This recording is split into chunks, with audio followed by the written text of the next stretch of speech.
जय गुरुदेव, जय महाकाली। आप सभी साधकों का जय महाकाली ज्योतिषम तंत्र काट केंद्र के हमारे इस चैनल पर स्वागत है। थंबनेल आप लोगों ने देख लिया है। आज का जो विषय है वो बड़ा ही रोचक है और कुछ हद तक गंभीर भी। विवाह न होना एक बहुत बड़ा कारण होता है कुंडलिनी दोषों को लेकर।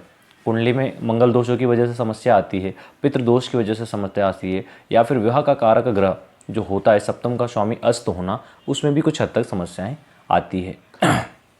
इस चीज़ को नज़रअंदाज नहीं किया जा सकता है कि कुंडली दोषों के निवारण के बिना विवाह कार्य संपन्न किए जा सकते हैं। अगर होते भी हैं तो बाद में वो टूट जाते हैं। इसलिए कुंडली का सही विश्लेषण और विवाह के कारक ग्रहों की स्थिति को जानकर ही विवाह के लिए आगे बढ़ना चाहिए। लेकिन उससे भी बड़ी प्रमुख समस्या ये होती है कि कई लोगों को रिश्ते ही नहीं मिलते हैं, वर को वधू नहीं मिल रही तो वधू को वर नहीं मिल रहे, घर वाले भी परेशान हैं।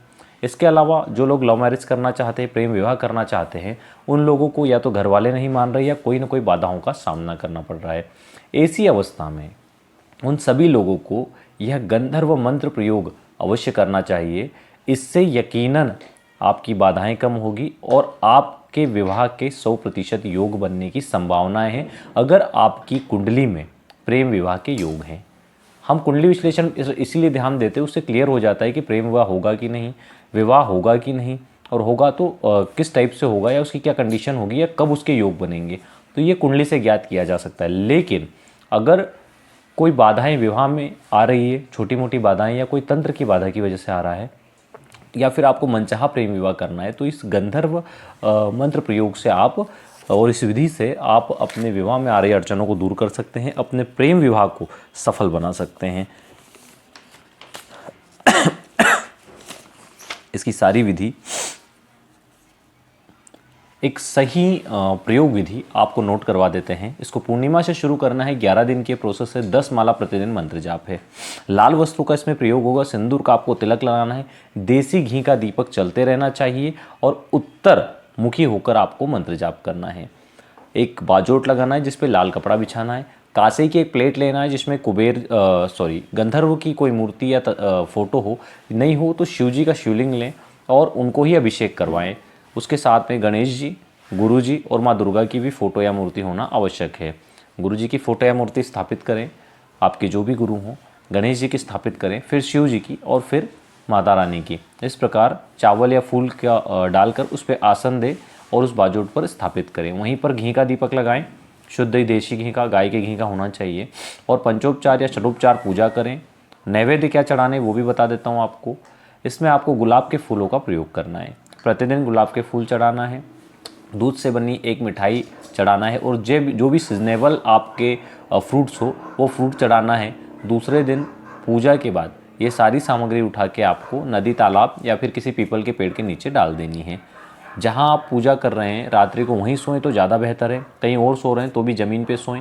एक समय भोजन करें, ठीक है। कम से कम बात करें लोगों से, और जो आप साधना कर रहे हैं घर के लोगों के अलावा किसी और को इसका पता ना हो, इस चीज़ का ध्यान रखें।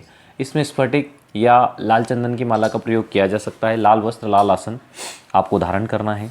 अब इसके जो मुख्य नियम हैं वो आपको नोट करवा देते हैं बिना देर किए। उन्हें आप नोट करें। जब पंचोपचार पूजा करके भगवान को आप चौकी पे बिठा दें और भगवान की जो स्नान ध्यान करवाएं वो कांसे की प्लेट में होना चाहिए, ये चीज़ ध्यान रखें। उसके बाद में नेतृत्व दिशा में पूजा पाठ कर दें, वो वास्तु पूजा कहलाती है। उसके बाद में भगवान की पंचोपचार षडोपचार पूजा करके नैवेद्य लगा के आरती करें। हाथ में जल लें और संकल्प लें, मेरा नाम, मेरी गोत्र ये है, मैं गुरु जी, गणेश जी, शिव जी, माँ दुर्गा सहित अपने कुल देवी देवता, पितर देवी देवताओं की साक्षी में यह गंधर्व विवाह प्रयोग करने जा रहा हूँ। जो भी मन में इच्छा हो, यदि प्रेम विवाह है तो ठीक है, घर वाले नहीं मान रहे तो उनके लिए, या फिर अरेंज मैरेज है और विवाह के लिए योग्य वर या वधू नहीं मिल रहे तो उनके लिए, कि हमें योग्य वर या वधू मिले। इस निमित्त हम ये गंधर्व मंत्र प्रयोग साधना कर रहे हैं। इसके लिए आप सभी हमें आज्ञा और आशीर्वाद दें, हमें सफलता का आशीर्वाद दें। इस प्रकार बोल के जल साइड में छोड़ दें। उसके बाद एक माला गणेश जी के मंत्र की जाप करें, एक माला गुरु मंत्र जाप करें, एक माला शिव जी के मंत्र की करें और एक माला माता रानी के मंत्र की। गुरु मंत्र आपके गुरु से आपको जो भी मिला हो उस मंत्र का प्रयोग कर सकते हैं। अगर नहीं मिला है तो ओम गुरुभ्यो नमः मंत्र का प्रयोग करें। उसके बाद में ओम गम गणपतये नमः एक माला, ओम नमः शिवाय या फिर ओम तत्पुरुषाय विद्महे महादेवाय धीमहि तन्नो रुद्र प्रचोदयात्, इस मंत्र की एक माला मंत्र जाप करें। ओम दुंग दुर्गाय नमः एक माला इस मंत्र की जाप करें उसी माला से। उसके बाद गंधर्व मंत्र का ध्यान मंत्र करना है। दोनों हाथ जोड़कर ध्यान मंत्र करें, उनका ध्यान करें, 1 बार या 11 बार उस मंत्र का प्रयोग करें जो हम आपको ध्यान मंत्र बताएंगे। उसके बाद 10 माला गंधर्व मंत्र का प्रयोग करें। ठीक है, ये आपको करना है रात्रि 9 बजे के बाद। ठीक है, इसे आप शुक्रवार से स्टार्ट कर सकते हैं, सोमवार से स्टार्ट कर सकते हैं, बुधवार या गुरुवार दोनों में से कभी भी स्टार्ट, मतलब 4 दिन आप स्टार्ट कर सकते हैं, सोमवार, शुक्रवार, बुधवार, गुरुवार। इन दिनों में यदि पूर्णिमा पड़ रही हो तो बहुत अच्छा है, नहीं तो फिर इसको पूर्णिमा जब भी आए तब से स्टार्ट करें। इसमें मेन महत्व पूर्णिमा का है, इसलिए पूर्णिमा का ही ध्यान रखें। अगर इन दिनों में पड़ रही है तो उसका प्रभाव और ज़्यादा बढ़ जाएगा। जो तांबे का जल आप उसमें यूज़ करते हैं, जब पूजा के लिए बैठते हैं और पवित्रीकरण करते हैं, तो उस जल को भी सुबह विसर्जित कर दें, किसी पीपल के पेड़ या किसी में डाल दें और नया जल ले लें दूसरे दिन। 11 दिन आपको मंत्र जाप करना है।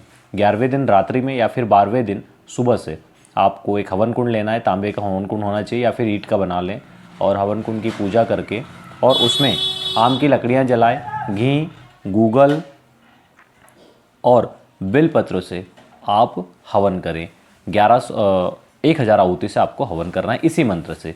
अब नॉर्मल तो आप जाप करेंगे तो मंत्र रहेगा वो, लेकिन जब आहुति देंगे तो स्वाहा का प्रयोग करें, स्वाहा बोल के आहुति डालें। ठीक है, तो 1000 मंत्रों से आपको आहुति देना है।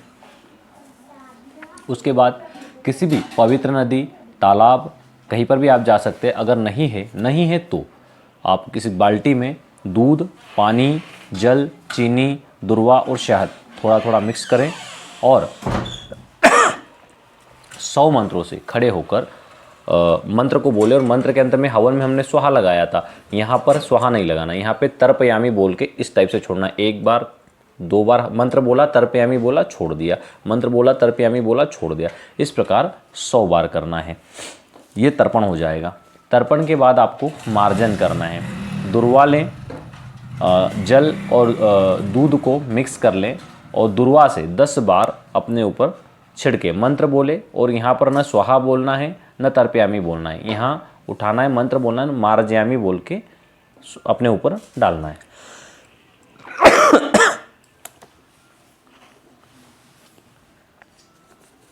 ये प्रयोग करने के बाद में आप किसी भी दिन किसी ब्राह्मण को भोजन करवा के दक्षिणा दे दें। इस तरह ये मंत्र आपको सिद्ध हो जाता है।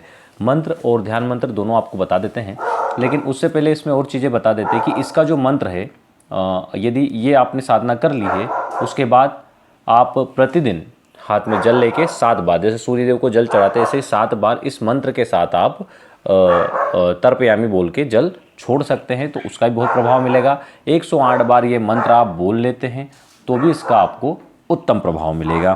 अब इसका जो ध्यान मंत्र है उसको सुने आप। कन्या वृक्ष समासीन उद्धदादित्य सन्निभम अंकस्थ कन्या गंधर्व विश्वा व सुप्रभुम स्मरेत। ये ध्यान मंत्र है। और जो इसके जप का मंत्र है उसको सुने। ओम क्लीं विश्वावसु गंधर्व कन्यानामधिपति स्वर्णा सालंकारा कन्या देहि मे देव। अब ये तो मुख्य मंत्र हो गया है, लेकिन इसमें जब आप तर्पण करेंगे तो इस मंत्र में देहि में देव के बाद तर्पयामी कर लें। जब मार्जन करेंगे तो देहि में देव के बाद मार्जयामी बोलें, और जब हवन करेंगे तो इस मंत्र के आखिरी में जो देहि में देव है उसके बाद स्वाहा बोलें। तो इस प्रकार से आपकी ये साधना पूर्ण होगी और आप यकीनन अपने इच्छित वर या वधू को प्राप्त करेंगे। विवाह में आ रही बाधाएं दूर होगी। यदि प्रेम प्रसंग है, आपका मन सच्चा है, तो बिल्कुल आपको उसमें भी सफलता मिलेगी।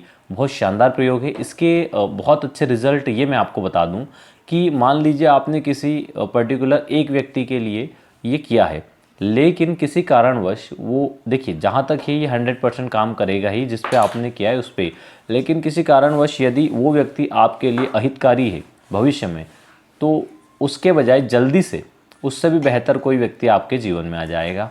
इससे आपको ये पता चल जाएगा कि वो प्रयोग आपके ऊपर 100% कारगर रहा है। अन्यथा वो व्यक्ति जिसके लिए आपने किया है, अगर यदि वो आपके लिए सही है तो वो तो आएगा ही आएगा। और जो नॉर्मल व्यक्ति कर रहे हैं, जिनके विवाह में बाधाएं आ रही है, तो उनके लिए तो ये बहुत ही अच्छा है, उनकी वैवाहिक बाधाएं दूर होगी।